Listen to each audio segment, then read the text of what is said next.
สวัสดีเจ้าคลิปนี้นะเจ้าอีแม่จะมาอู้ถึงเรื่องกิริยาต่างๆนะเจ้าอย่างเช่นการวิ่งการเดินเนาะว่า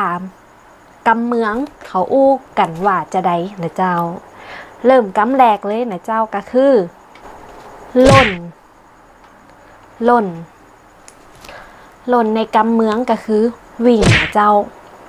ยกตัวอย่างเช่นบอดี้หล่นไว้ระวังจะต่าวเด้อกำนี่นะเจ้าแปลว่าอย่าวิ่งเร็วเดี๋ยวจะหกล้มกำที่สองเตี๋ยวแปลว่าเดินยกตัวอย่างเช่นเตี๋ยวไปตังใดมาเดินไปทางไหนมากำที่สามโต้ยแปลว่าตามหรือด้วยขึ้นอยู่กับสถานการณ์ที่เฮาใจนะเจ้ายกตัวอย่างเช่นปีเป็ดด้วยคนแปลว่าพี่ขอไปด้วยคนกำที่สี่นะเจ้าถ้าแปลว่ารอคอยยกตัวอย่างเช่น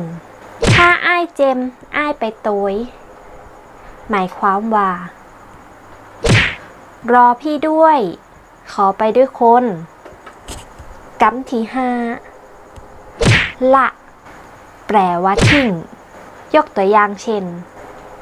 อ้ายไปแอวตังใดเป็นอย่างมาละน้องไว้คนเดียวแปลว่าพี่ไปเที่ยวที่ไหนทำไมทิ้งน้องไว้คนเดียว